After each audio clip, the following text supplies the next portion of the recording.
Welcome you guys again to a watch party here on a Thursday on the channel.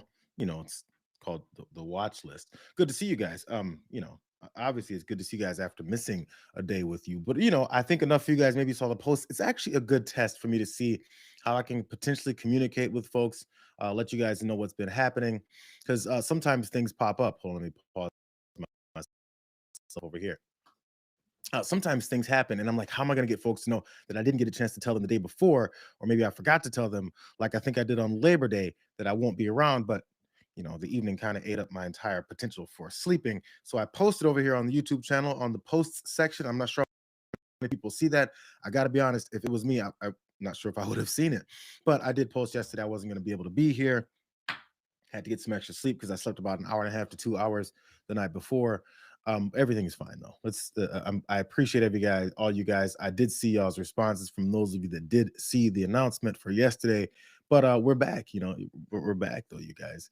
How bad is it? It was only one day, right? It's 1 hour to 1 hour and 10 minutes worth of me rambling for a while that we missed out on. But I did miss out on one story I did want to talk about. I'm gonna revisit it a little bit because there are developments. If there was nothing else happening after Donald Trump stumbled his dumb ass around the UN, first off in front of the escalator and then in his speech, wouldn't even mention it. But I am gonna hold off on it because there's more pressing, newer things going on in our world. As a matter of fact, in case you guys did miss me and didn't find out about it, go ahead, hit the subscribe on the button, hit the like here so the more people will know. And also there's apparently some notification bell that you can also ring to let people themselves know that things are happening. Not sure how well that works, but you can try it. We can only hope. Let's go ahead and get started though, you guys. This guy that I'm starting with, his name is Representative Greg Steube, or is it Stube? Who knows? His actual name is probably Representative Greg Ass Kisser, because that's what his job is. I'm sorry, Ass Licker. Here's Representative Booty Cheeks.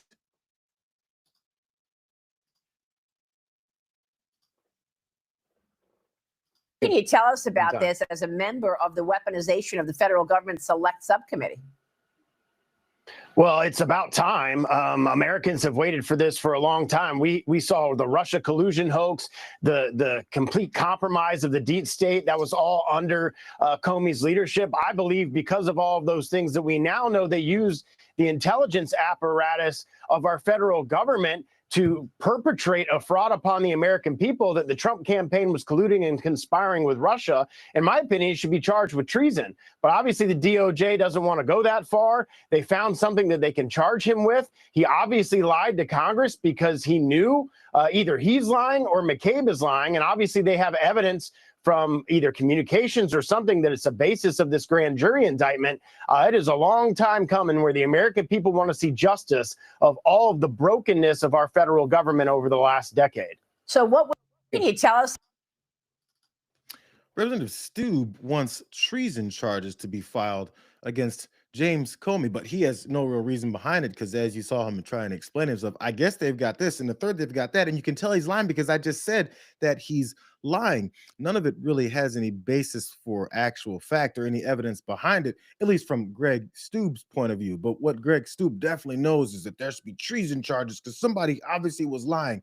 So when you see something like that, you may go, I wonder what it is that they're talking about. There's the reasons why they tell everyone else that's not watching Fox News that everything else is fake news, because if you actually pay attention to anyone else talking about the details of what it is that they want to come from this James Comey, potentially upcoming indictment of James Comey, it could have happened right now, who knows? But here's MSNBC with people that know what they're talking about to talk about what it is that Greg Stube was dropping to his knee for. Where FBI Director James Comey is expected to be indicted in the coming days.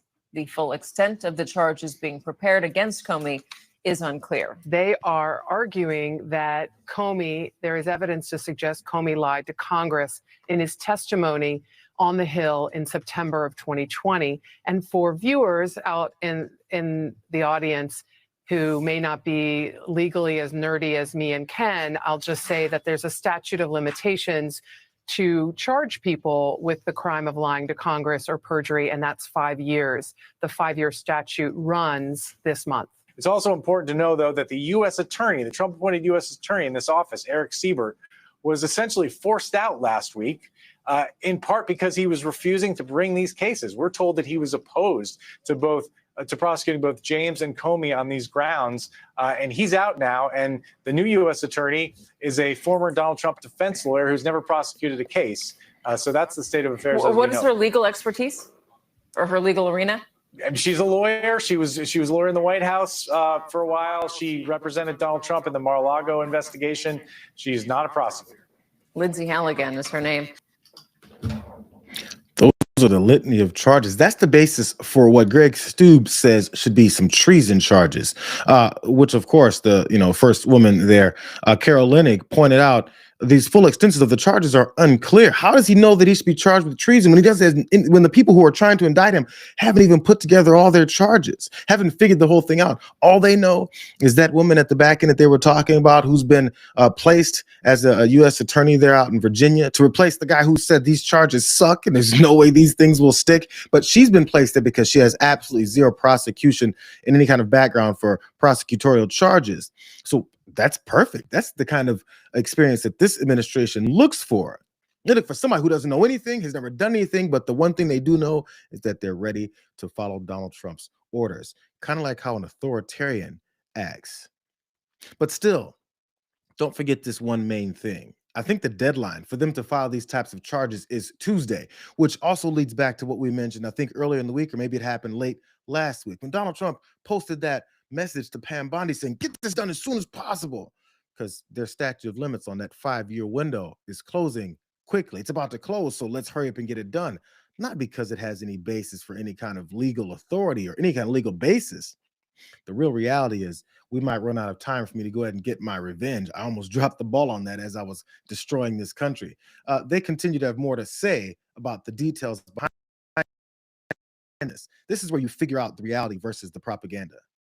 Exactly is he accused of lying about, Ken? Well, there was an exchange. There was a seminal hearing back in September of 2020 where congressional Republicans grilled him in the Senate about the Crossfire Hurricane investigation, the FBI Trump-Russia investigation. Remember, there were some issues around FBI mistakes, and the Republicans were accusing him of all sorts of misdeeds and of relying on that dossier. But in one exchange with Senator Ted Cruz, he was asked about a previous question that had been put to him back in 2017 by Senator Grassley about whether he had ever authorized the leak of information about the Trump administration or the Clinton administration and Hillary Clinton. And he said that he had not. He repeated his answer back in 2017.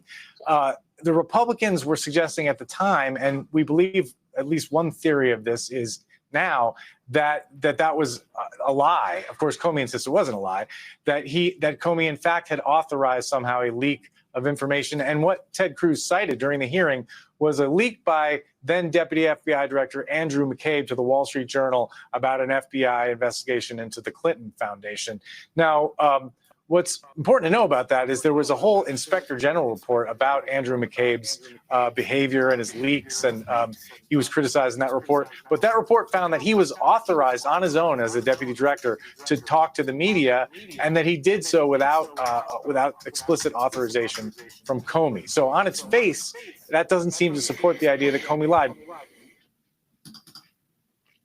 On its face. So again, that explanation that they don't want you to listen to, that's why they call everyone else fake news, is based strictly in what McCabe was allowed to do versus what it was that James Comey knew.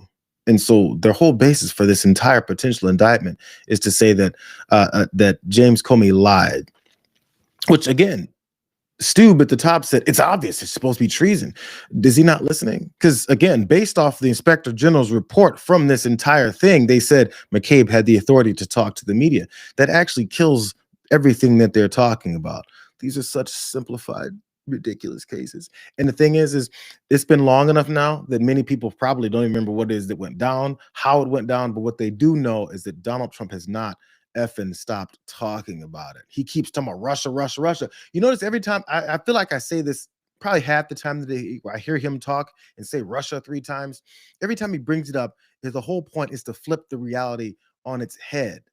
And I'm going to get to the details of why that is, because he keeps saying that this was a scam and oh my God, James Comey lied. And many people start to believe it because he kept saying it. But I'm going to give you as last bit of details and information about this whole indictment and what is that probably will happen and then won't happen. Indictment, yes, the grand jury is a prosecutor's tool. And I mean, that was the old saying, you can indict a ham sandwich, for sure. The problem is making this charge stick. So is this just political theater? Indicting Director Comey, arresting him in his home, but did he actually knowingly provide material false information to Congress? Very hard thing to prove, especially when there's information that has already been established that's exculpatory through an OIG investigation. What about the Truth Social post where he says, Pam, you got to go after these people? I'm summarizing. Does that give, in talking to Joyce Vance, she said that might give any sort of any defendant a way out of this by saying this is political retribution. It's something that you're not allowed to do. You're not allowed to politically target people for prosecution. It's certainly, the optic of it is terrible. People will perceive this as political retribution, even if it was a legitimate case, which it doesn't appear. But can a case get thrown out for under that reasoning? Of course it can. And if he does get indicted and it moves forward, this case could get dismissed at any step along the way, long before it actually goes to trial. I think many people who know how this works are thinking the same way that he was thinking, that Christopher O'Leary that was speaking. I'm not sure. These are folks that you may not know their names of, but I don't think they're huge Democratic operatives. They're just people who are literally directly analyzing the way that this whole thing works. It can be thrown out at any point, and these charges are so frivolous. Again, the guy that Donald Trump appointed to be the attorney in Virginia, he just fired him after a few months because he said these charges suck. This is embarrassing. If I put these charges for it, they're going to get tossed out. But we can get the indictment because whatever. So they're probably going to go along that route to try and get this indictment. Afterwards, they'll have enough people say, look, Donald Trump indicted James Comey, because Donald Trump thinks as long as he says, I got that indictment, this whole thing is over. Not because he doesn't know how the judicial system is supposed to work, but because he wants to manipulate the judicial system and get them to do whatever it is that he wants. It has nothing to do with the basis for evidence or any of that stuff. This is supposed to be another propaganda tool to go after his political enemies, just like he's talking about with Letitia James and just like he's talking about with Adam Schiff. It's the same thing over and over again. But again, in order to try and make this point actually be some basis in reality, despite all that reality that you just heard, this is where the propaganda goes. It has to be not only from his fellow, MAGA Republicans, but folks on Fox News with them. Even if you poll Democrats today, they will tell you 30% of them will say that they believe that Trump conspired with Russia in the 2020 election. It's completely and absolutely false. Yeah, it's just extraordinary, Congressman, truly extraordinary. This is the biggest scandal that anyone has ever seen, followed by the Joe Biden mental capacity scandal and the auto pen use. But let me move on to the issue at hand. Even if you poll Democrats. This is the biggest scandal ever. This non-indictment charge is the biggest scandal ever. The scandal has nothing to do with Donald Trump firing the guy who said, this sucks, I'm not going to file these charges. But this is the biggest scandal ever, past Joe Biden being old and can't speak anymore, and also past the auto pen. Again, if those are the best examples they can come up with that are problems with the biggest scandals ever, it means they've gotten past Bill Clinton and his, scandalous behavior while he was in office, because they used that for a solid 20 years. But somehow it's this. Whenever they say things like this that are so over the top, it's pretty obvious that that's supposed to be a sticking point to get their gullible audiences to believe that this is a huge, huge deal. And they're going to talk about it like it is after potentially they go for these indictments in this grand jury. But it's the biggest thing ever. How about this? Let's revisit what it is that they're talking about. This is what nobody has the time to do. This is what these news agencies, even the ones like when MSNBC was talking about the details of this, they did talk about how unreal it is and how unlikely it is that this would actually go very far. But let's revisit what it is that they're flipping reality on. Because again, they flood the zone with so much stupidity, they expect people to forget. And rightfully so, because everyone's got a life. They expect people to forget where this whole thing started. So let me show you where this whole thing started and why they're trying to flip this on its head. This is back in 2016. Russia, if you're listening, I hope you're able to find the 30,000 emails that are missing.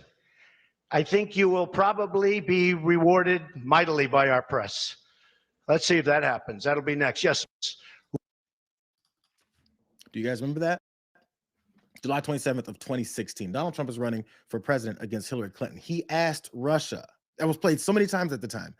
He asked Russia to find all these emails from Hillary Clinton begging a foreign government to interfere with the election months before the actual voting took place, to find some kind of incriminating or bad evidence to expose or potentially incriminate or hurt Hillary Clinton.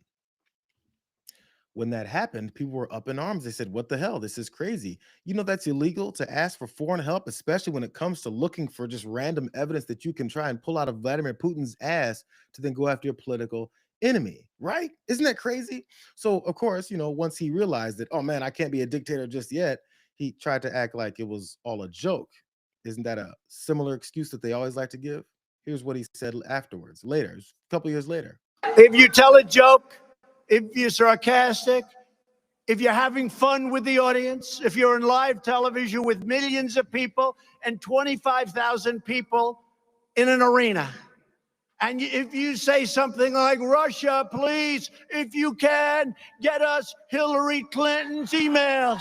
Please, Russia, please. Please get us the emails. Please.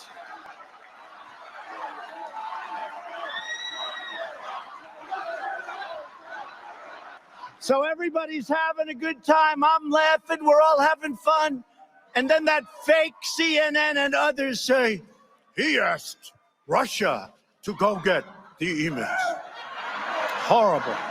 I mean, I saw it like 2 weeks ago. I'm watching, and they're talking about one of the points. He asked Russia for the emails. These people are sick, and I'm telling you, they know the game. They know the game. And they play it dirty, dirtier than anybody's ever played the game. That's been the way he's always approached these things. He says something. It's pretty obvious he said it, asking for that assistance. Then when he, as we're going to find out in a second, did or didn't get it, is then when he talks about, I was just joking. I'm not sure why you guys won't let me joke. And then repeated that same thing over and over and over again then as well. Again, and then making sure he tells this gullible audience, you know, my political opponents play the game dirty as he's playing that same game. So it's the point of look what's going on over there as he does it. So again, as usual, like I was talking about Representative Greg Stube off the beginning, he needs lackeys to then also back up those same lies that he was talking about. Here's Tulsi Gabbard and David Sachs trying to make that same point. It's weird how they all just say what he says. Now, if you put yourself in the FBI shoes, Donald Trump Jr. says, I can't wait to get what you have. I hope it's what you're saying it is. And Trump literally asks Putin to release Hillary's email. Would the FBI not actually take a look into it? Would you want them to? Hold on, I'm talking to Tulsi. You had your chance. You think it's conspiracy? You can be quiet for one moment, Saxon. Let me finish. Tulsi, would it not be the FBI's absolute duty to look into that? Yes or no? An honest FBI? Yes. Okay. This was a dishonest FBI. All of the FBI. And again, it's all of the FBI. You have to look at things within the bigger context.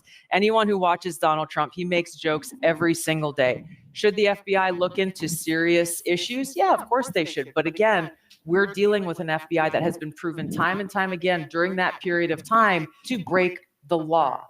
They are supposed to enforce the law. They broke the law because of their efforts to try to undermine President Trump's candidacy. So they already had an objective clearly in mind. So tell us a little bit about what you learned about Paul Manafort and his conviction, subsequent pardon, and what his role was as the campaign manager for Trump the first time, and his giving information to foreign I'm not familiar with the Manafort case. Oh, okay. What I have laid out is the truth of what has been uncovered through the declassification efforts. Let me ask then the generalized question.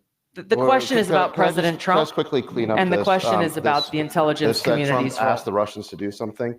I would urge everyone who actually believes that to go back and watch the video of the rally. It's a joke. The context was that Hillary Clinton was being investigated because she had used a private email server and was supposed to be turning over thousands of emails, but she didn't because they destroyed the hard drive and they broke it with hammers, they bleached it and all the rest of it.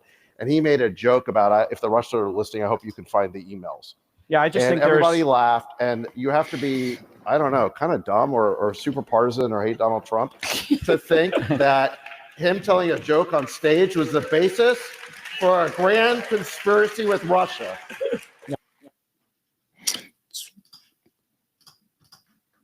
It's weird how that works. So you can call people stupid, gullible, and just hate Donald Trump because they listened to what he said, and then he's, had got people to do exactly what it is that he wanted them to.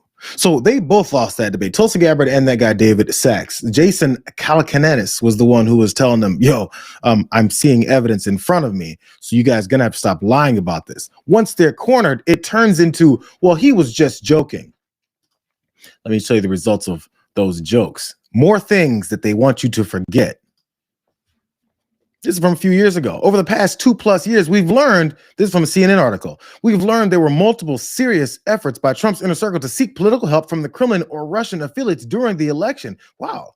The question remains whether Trump knew about it or directed any of those efforts. It's almost like Russia interfered with the election after Donald Trump asked them to. Here's a little bit more. For starters, look at the June 2016 Trump Tower meeting. 6 days before the meeting, Rob Goldstone, a well-connected associate of Trump's, emailed Donald Trump Jr. to say that the Kremlin was actively trying to help his father and was eager to provide the campaign official documents and information that would incriminate Hillary.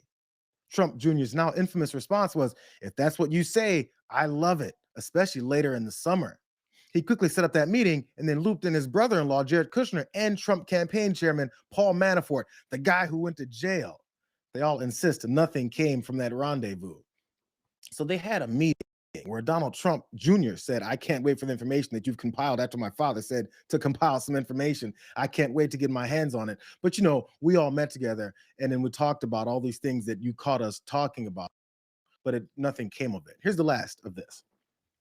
Following Trump's comments, Russian hackers worked, quote, after hours, tried for the first time to hack email accounts used by Clinton's personal office and the campaign addresses of dozens of Clinton staffers, according to the indictment of 12 hackers from Russia's military intelligence agency. Later in this July 2016 news conference, NBC News' Katie Tur asked Trump whether it was a problem to ask a foreign country to interfere in the election and hack an opponent's emails. And he said this is what Donald Trump himself said, the jokester. "I'd like to have them released.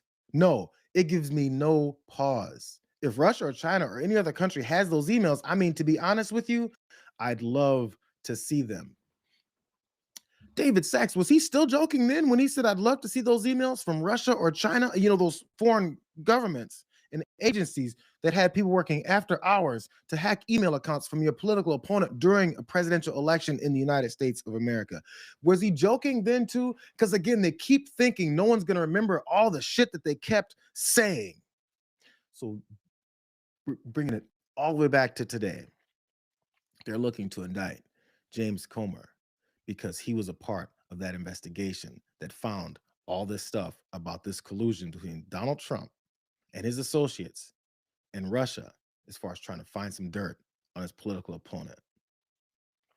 But since then, he says, Russia, Russia, Russia. And those 3 words are supposed to delete your mind of everything else that happened. For some reason, we're supposed to not remember all the shit that they did that I just went over. Because propaganda, for some reason, works on this country. And back to today, this is how they're continuing to push this. Marsha Blackburn, senator from Tennessee, this is how they're now saying this is what's going to be happening. And all that reality we just heard, isn't reality anymore. Half the country may still have questions about whether or not there was collusion. So is the issue here just perjury, or is there other criminality? That is something we will know when we hear what the grand jury has to say. But Maria, bear in mind, the American people watched this play out. Yeah. They heard what President Trump had to say. They saw how DOJ was weaponized, how it was used against him, how other federal agencies were brought to bear against him, his family, people that supported him, people that were involved in the campaign, the amount of surveillance that was done, and what the American people have realized. Things that President Trump said were happening to him were actually taking place. Now, those that did this need to be held responsible. And it is important that this go to the grand jury and that they send something back. I hope they send it back today. And I think it would be appropriate to see an indictment, but we will see what the grand jury has to say today. All right, we will wait for that. It's ridiculous lines like the things that Trump said were happening to him were happening. And the American people know that now. Who has Marsha Blackburn been talking to where she has such a declarative statement? These are empty statements. They just say things. And for some reason, the American people in Marsha Blackburn's head are trying to figure out and realizing finally all the lies that Donald Trump told were actually lies. If only they had enough time to go back and sift through all of that stuff that actually happened. Since it happened, he keeps saying it didn't happen. Since he said 34 felony convictions, I'm sure he said it didn't happen. Ever since January 6th, rioters ran up in the Capitol and said they're going to murder his vice president. He said it didn't happen. Ever since Ashley Babbitt got shot jumping over a barrier to get to these senators and Congress people that she was a few feet away from and then got shot and killed, he said she's a hero. Do you understand yet? Everything that looks bad on them, they're saying didn't happen. And I guess somewhat related, I'm not going to forget the Jeffrey Epstein files that also include his name in many different ways that we're looking to still find out. If or when we get to that point, he's going to say Jeffrey Epstein didn't exist. Jeffrey Epstein didn't he killed himself. Jeffrey Epstein didn't even have any clients. They're saying all these things that are not based in reality as we keep finding out the facts. So again, this has been the theme of now 2 weeks. When are we going to stop listening to pathological liars who are covering up the reality of every single situation? You don't have to be proven all this stuff to realize he's a liar. And then the next thing he says is also going to be a lie, including all the people that surround him. Let's move on to that next topic of these litany of lies. Brooke Rollins is the is the Secretary of Agriculture, whatever, Ag Secretary here in the Trump administration. She's an ass kisser because, that's her main job. But you know what's been happening? I've been playing these videos of farmers crying over the horrible situation. Our soy, we're not going to be able to sell it. You guys know that China, a foreign country, there's this international trade thing that Donald Trump has completely fucked up. And now we're in trouble. Here's Brooke Rollins' response to that. That alongside, of course, the president's effort to realign America around American products and making all of these new deals, we are at a point where we're looking at the harvest, where we're looking at our soybean, corn, wheat, sorghum, cotton farmers who are facing very, very difficult times. We are currently in conversations here at the White House, across the government, on a farmer aid package. In our current programming right now, we've got about $13 billion moving out under ECAP, which is our old farmer payment system based on losses from last year and the year before. So this would be in addition to that, in partnership with our colleagues on the Hill. We should have an announcement very soon, perhaps in the next couple of weeks. One last that alongside. Well, isn't that crazy? It's the golden era. The economy is booming. We're the hottest country in the world. But for some reason, the Ag Secretary, Brooke Collins, just said that they're putting together some kind of an aid package for farmers who are killing themselves. Literally, people are committing suicide based off of the economic turmoil and situations that they're now facing based on Donald Trump's foreign policy and trade, his tariffs, to be a lot more specific. Why would we need some kind of farmer's aid package if things are going so well? You'd have to not listen to them to actually continue to listen to them and believe anything that they say. This same ag secretary was also on Fox News, and it's not just the soy and all the rest of stuff that she's concerned about. Apparently, it's also beef, that stuff. Watch. She had to explain that too. Okay, so the halting of the cattle trade with Mexico, and a lot of Americans don't know that we get so much of our beef from Mexico, but we do. So it's drastically reduced compared to the first half of 2024. So we've bought 63% less live animals from our southern neighbor. That's right. So is there a concern that our costs are going to continue to go up because affordability is a big issue for American consumers? I was just at the grocery store this morning. Yes, I go to the grocery store. Thank you very much. And there were 2 steaks. Yeah. It was $33 for 2 steaks at the grocery store. And these weren't fancy steaks. They were just like, maybe they were little filet mignons. I don't know, but they were little. Yeah. $32. So here's the thing. We talked about eggs months ago when the price of eggs were so high. The problem, the challenge, I'll say, with our cattle and our beef industry is that it takes 2 years from calf to slaughter. But Laura, here's I don't know if it's the silver lining, but the long-term vision. Just like our manufacturing that we have offshored for years that you've been such a leader on, we've also offshored our food, our beef cattle, our citrus. So much of this we're now importing from other countries like Mexico. This is a massive flag for our country. If we can't feed ourselves, this is a national security issue that has to be solved. Is there a plan for us to be food secure? Because right now, China is an issue that, China, I'm focused on. Brazil, that's exactly The first thing you should take from this is Laura Ingraham wants to brag to you that she actually goes to the grocery store. That should be an indication to realize the elitist people that we keep listening to tell us that our lives are great. She's bragging that she goes to the grocery store because, why would I go to the grocery store? Do you know who I am? They don't want to be around all of you common folk. Side note. But Brooke Rollins went on there talking about beef. And also Laura Ingraham started by saying a lot of Americans don't know we get so much of our beef from Mexico. Well, why would we start trade wars with those countries where we get so much of our imports from?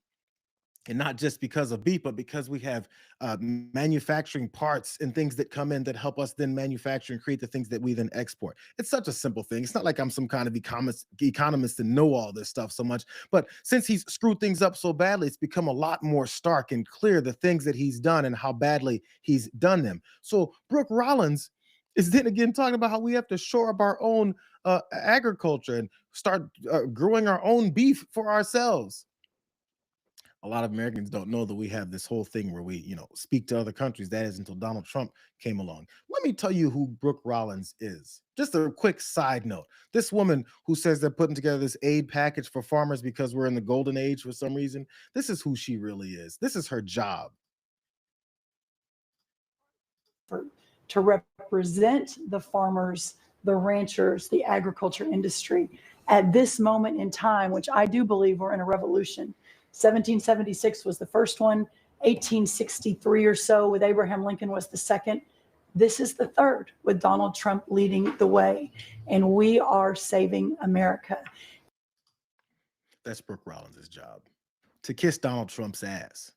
We're an American revolution. How about you calm down with your MAGA fascist revolution and go back to trying to do your job? You know what?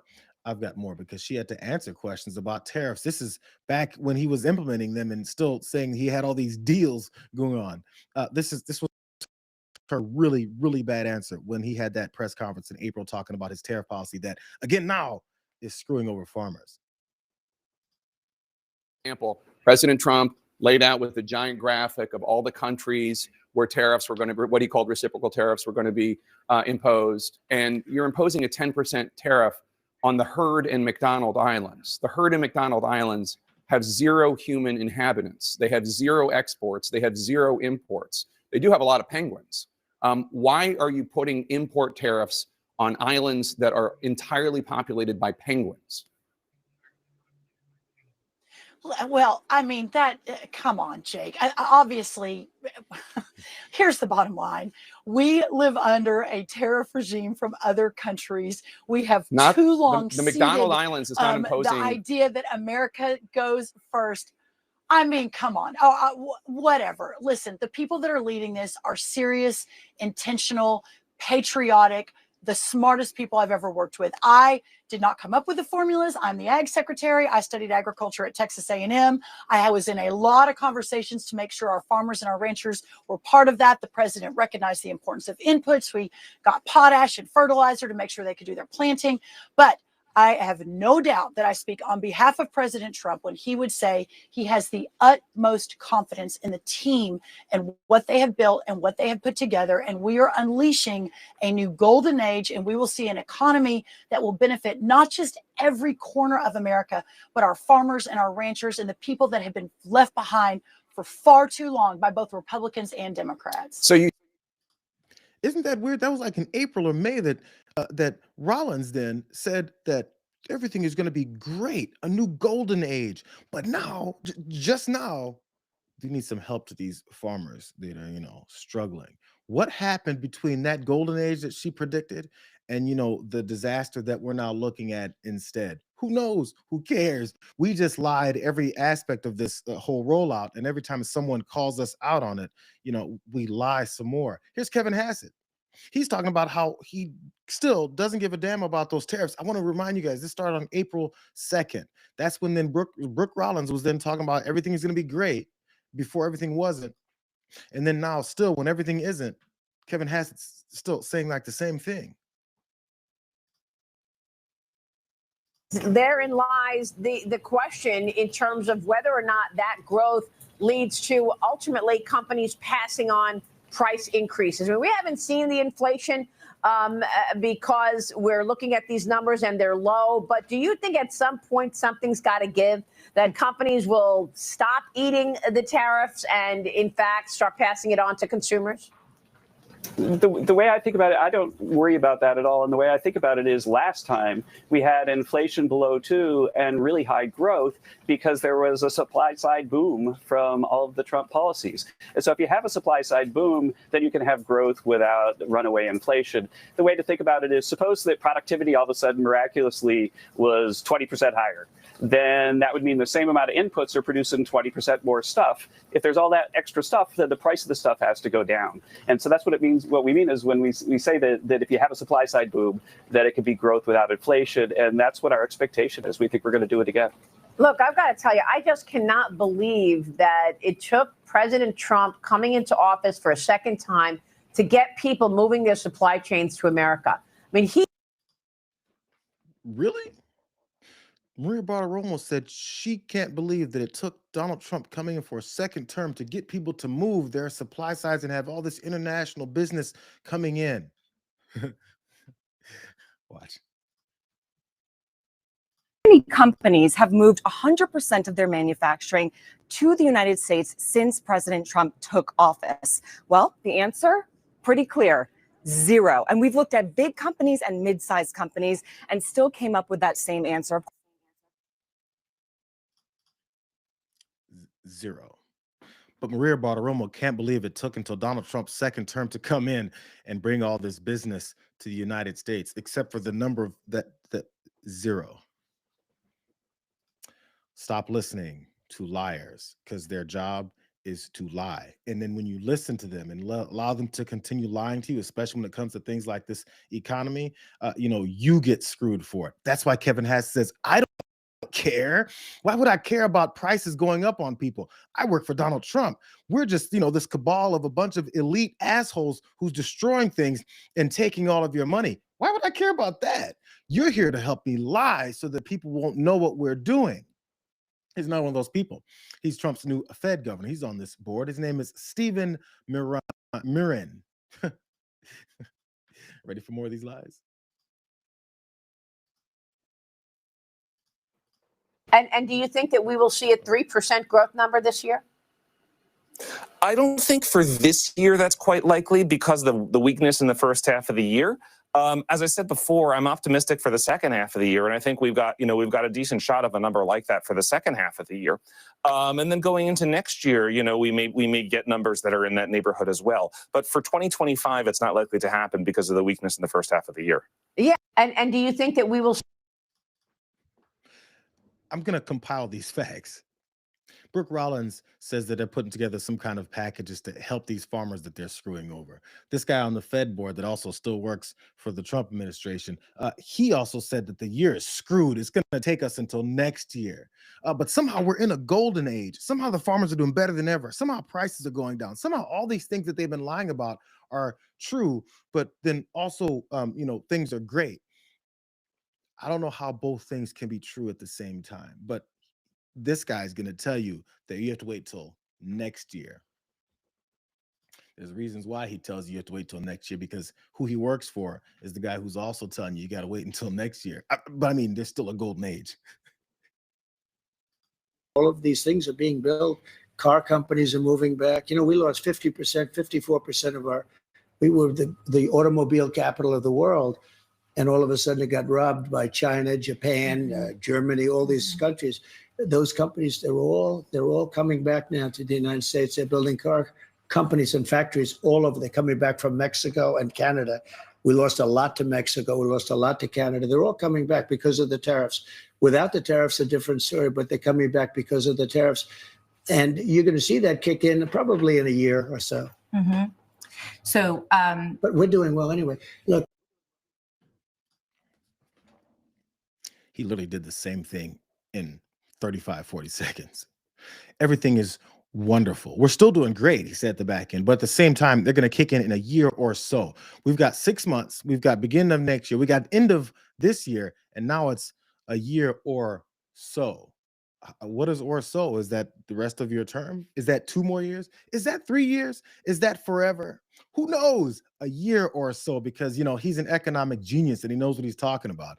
I don't think I have to play Howard Lutnick doing the same thing, because I'm gonna tell you the reasons why they've got this talking point that started with Stephen Moran talking about how this year it sucks. The first half sucked because Joe Biden, but then the rest of the back half of the year is also gonna suck because Joe Biden. But then starting next year, when things still suck, it's going to be Joe Biden somehow.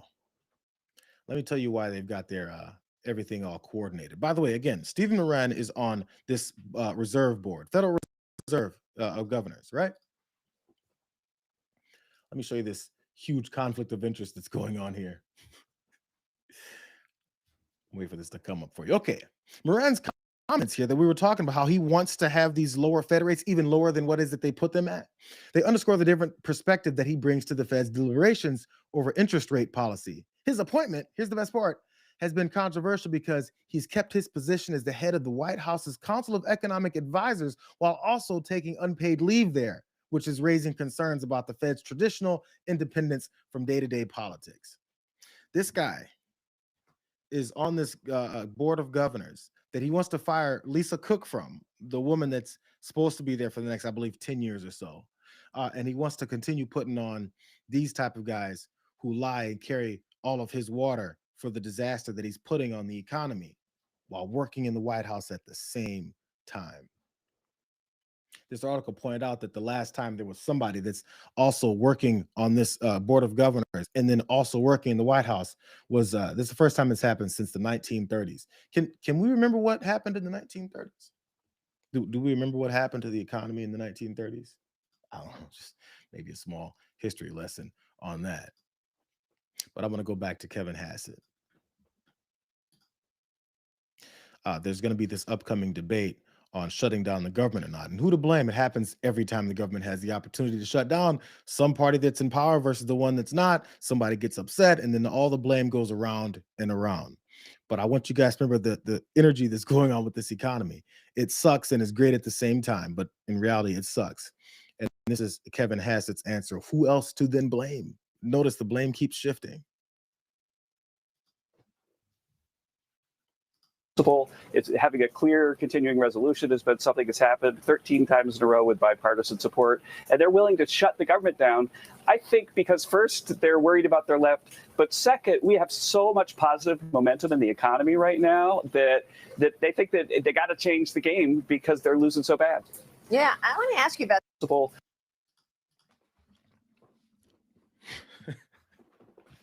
I don't know, man. It's a whole lot of, talk of the economy. And sometimes maybe people get, they gloss over. But the way that they make sure people gloss over is to keep going back and forth. How do we have so much momentum in the economy right now when we're about to bail out farmers because we've screwed them over and have none of these trade deals going on, and prices are going up because of tariffs, and job losses are happening, and Donald Trump fired the commissioner of the Bureau of Labor Statistics so we wouldn't have those answers. Now those numbers are being delayed, and now inflation is also increasing, and people are losing their jobs. How is it that this is such a golden era? But then when things really start hitting the fan, and we have to wait till a year or so, they're going to still say it's because those Democrats were holding up our government shutdown, funding the government so we can continue to screw things up. It's all going to happen because they held it up. I think you guys know the moral of the story. Stop listening to liars. Their job is to lie. And if you believe them, they'll keep lying, and then you'll be the one to pay for it. Here's the story I didn't do yesterday because I wasn't here. Glad to be back.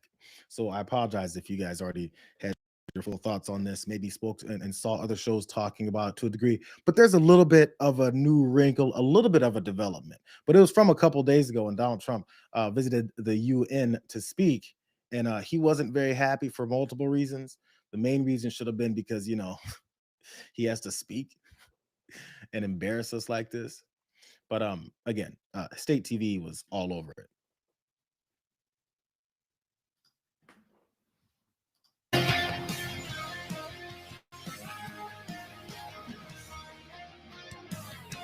Daddy's not happy. He came to the UN today, and it was a total mess. Everything was broken. The escalators weren't even working. Trump and Melania were riding it up, and it just stopped.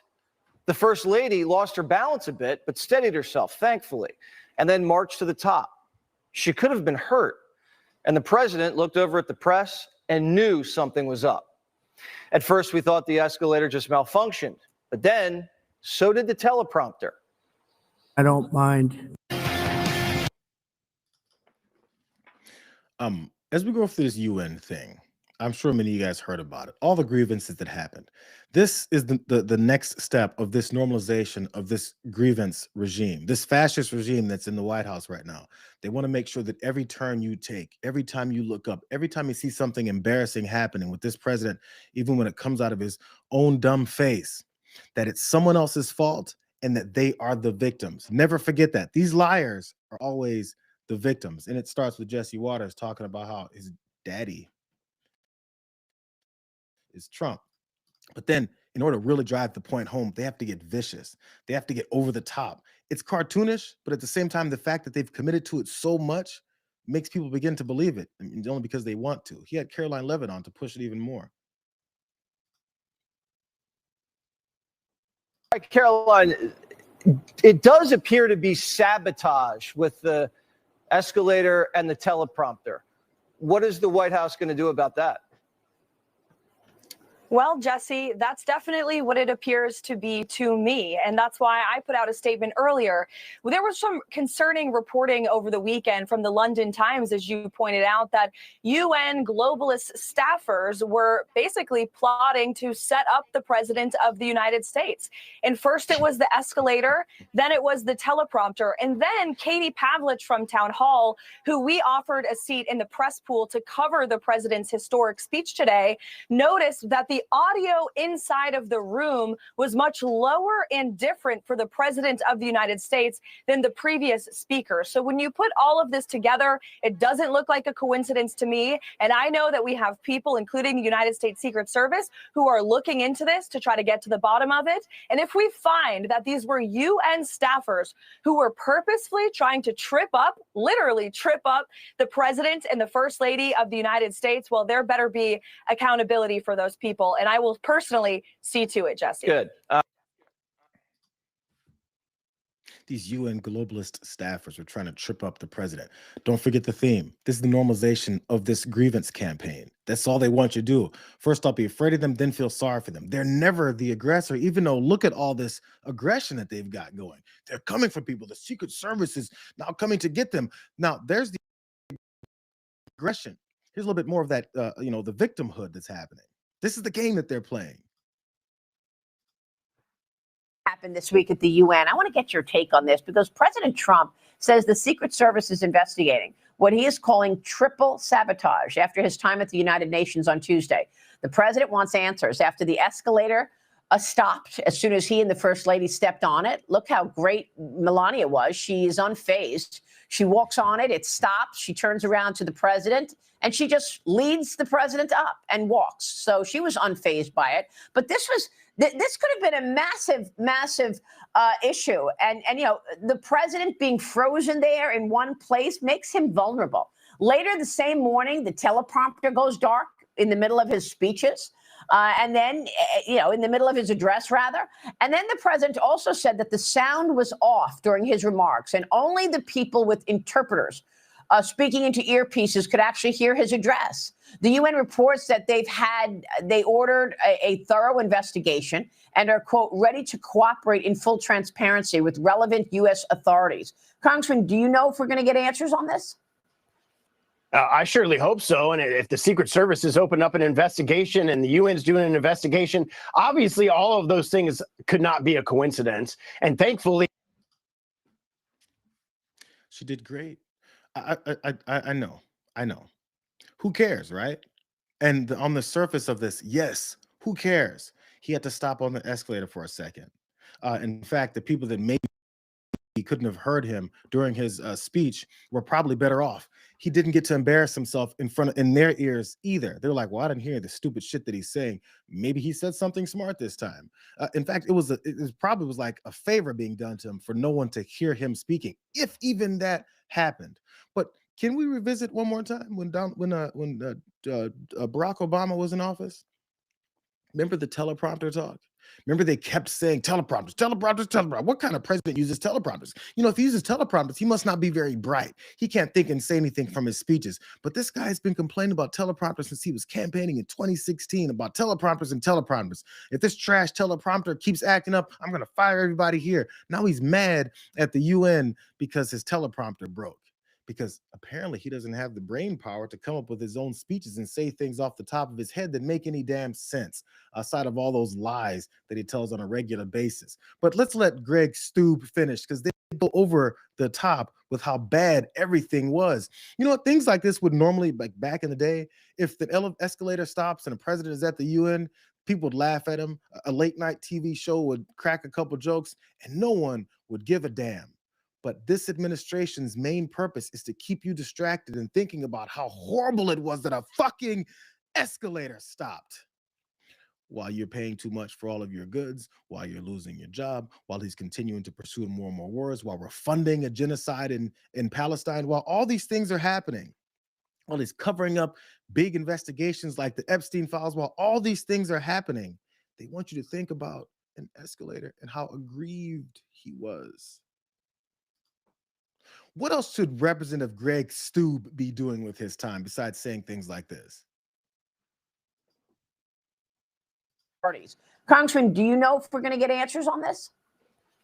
I surely hope so. And if the Secret Service has opened up an investigation and the UN's doing an investigation, obviously all of those things could not be a coincidence. And thankfully, the First Lady and the President had their hands on the rail as they were going up the escalator, or you likely would have fallen down and injured themselves. It seems to be intentional. Let's hope it wasn't. But it seems to be that was the case. Look, nothing's worked at the UN. I don't know why we're still part of the UN. The president has been able to do the job of the UN since he's been president and negotiating all of these peace deals. Unbelievable. Congressman, do you know if we're going to get an escalator stopped and we should no longer be a part of the UN? It's cartoonish. Every time he steps out in public, people should ridicule Greg Stoob people should say, should we leave the UN? Oh, I tripped over the concrete. Should we leave the UN? God, this is childlike behavior. Let's keep it real. This is childlike behavior. And I'm not going to read it, I promise. But it all comes from the top. The same guy who had to stop for 2.5 to 3 seconds at an escalator wrote this long ass post and posted it because he had to stop for a second.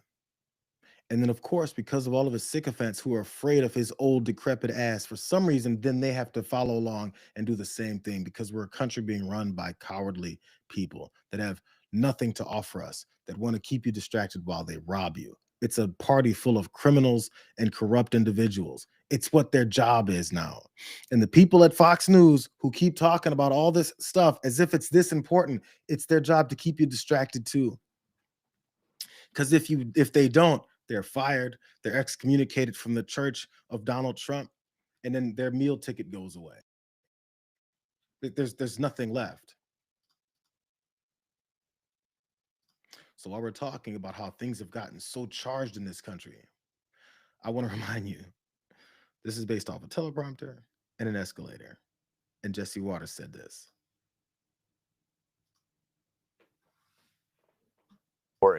What's going on with the escalator? What do you think? Yeah, they sabotaged them. Yeah. And they could have hurt the first lady. Yeah. Trump would have fallen and he would have gotten back up. But, you know, they would have blamed it on his rhetoric.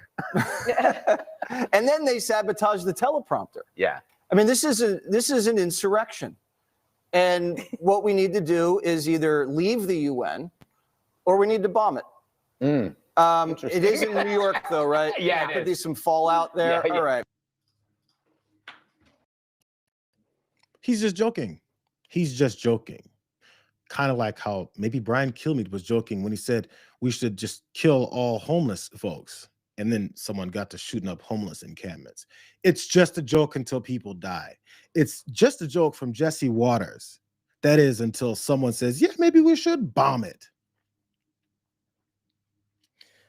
But boo-hoo from anyone making jokes about, you know, the guy that they're using as a catalyst for their authoritarianism and trying to implement more laws to take away people's rights. Boo fucking who. But let's bomb the UN from Jesse Waters. State TV is dangerous because people watch it and they buy all of that and then they carry out those actions.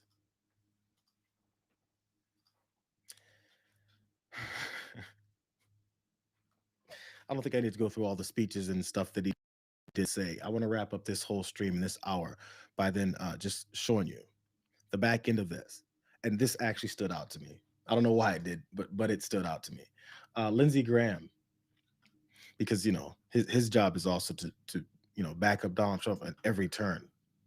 Donald Trump's speech was a disaster. I think many of you guys saw it. He was bitching, he was complaining, he was saying the rest of the world is going to hell, and I can't believe you guys are standing here still talking about climate change. He went through a lot of things. He said he's the greatest ever. He's saying he knows everything. This time, oddly though, people, you know, didn't laugh at him the way they did the last time he was speaking there as president, and making outward claims. But Lindsey Graham came up with an astute observation. And because they have to go more and more over the top and kneel to as many knees as possible, I think he kind of stepped in it this time. This guy's a cross between P.T. Barnum and Ronald Reagan. He's in everybody's head.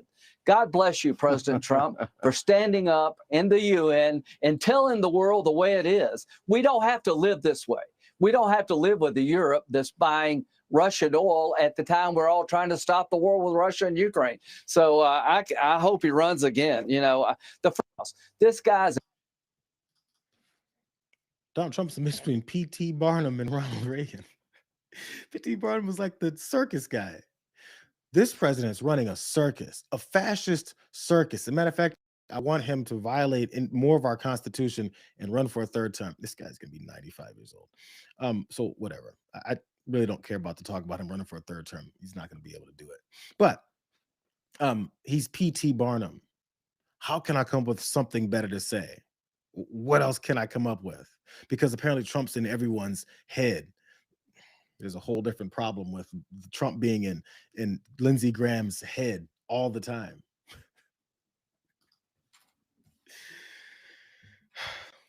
Anyways, I'm glad you guys were here. I don't know any other way to really break it down. They're liars. They blow everything up that's so simple, while all the important things are happening right under your nose. I hope the first two stories, at least, I was able to illustrate the things that are happening right under your nose. And I know many of you guys that are watching understand that, but at least so we fully see it, in case you haven't had a chance to really fully see it. So when you see the James Comey indictment potentially come down, understand the reality behind it. When you see them talking about bailing out farmers because the economy's been so bad this year, understand the reality behind it. That's really the main purpose I want to try and push it, because I've been so over arguing with and trying to convince people that are a part of this and actually want these things to happen the way that they are. There's no convincing them. Just have the reality on your side and understand who it is that you're fighting against, who the actual enemies of this country are, and why that is. Hope you guys enjoyed TDR. Hope you guys enjoyed it also today. There's always something going on. We'll be back tomorrow for a Friday. We're leading right into the weekend, and I've got a spoiler for you guys. First off, get your drinks ready for tomorrow, all you drinkers out there, or whatever inebriations you guys want to get involved in. But also, I've got a new drink. I got something new for tomorrow. I'll post it maybe if you guys want to check it out. I'll show you guys tomorrow morning. But I'm glad you guys were here. If you enjoyed some of these stories, and if you want to let other people know, I'm going to repost these. I'm going to put them up on the page later in their own forms. You guys can check those out. Like, share, also subscribe so you know when we're doing this every day at noon Eastern. We'll see you guys tomorrow. I hope you guys enjoy your day. See you, man.